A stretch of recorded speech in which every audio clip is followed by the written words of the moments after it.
Praise the Lord. கிறிஸ்துவுக்குள் பிரியமானவர்களே, ஆண்டை நேற்றைக்கு தொடங்கினது போல் இருக்கிறது. ஆனால் 2 மாதம் முடிந்து விட்டது.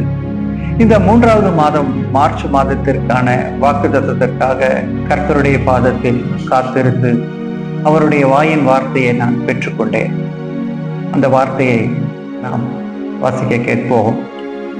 ரூத் சரித்திரம் 2ஆம் அதிகாரம் 12ஆம் வசனம். உன் செய்கைக்கு தக்க பலனை கர்த்தர் உனக்கு கட்டளை இடுவாராக. இஸ்ரவேலின் தேவனாகிய கர்த்தருடைய செட்டைகளின் கீழ் அடைக்கலமாய் வந்த உனக்கு அவராலே நிறைவான பலன் கிடைப்பதாக என்றார். கர்த்தர் கொடுத்த இந்த வார்த்தையை விசுவாசியுங்கள். இதை பிடித்துக் கொண்டு ஜெபியுங்கள். இந்த ரூத் யார் என்று உங்களுக்கு தெரியும்.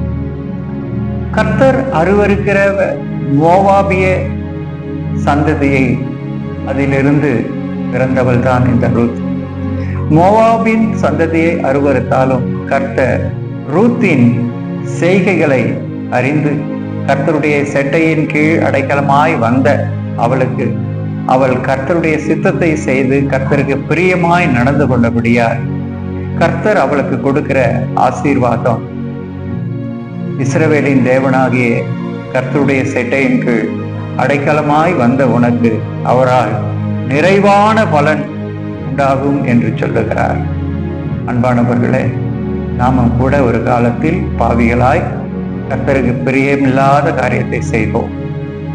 நாம் மனம் திரும்பி நீதிமான்களாகி புதிய மனுஷனான பின் கர்த்தருடைய சித்தத்தையும் அவருக்கு பிரியமானதை செய்கிறபடியால் நிச்சயமாக ரூத்தை ஆசீர்வதித்த தேவன் நம்மையும் நிறைவான பலனால் ஆசீர்வதிப்பார். விசுவாசியுங்கள், ஜெபியுங்கள். இந்த வசனத்தை சொல்லி ஜெபியுங்கள். நாம் இதை கிளைம் பண்ணுவோம், ஜெபிப்போம்.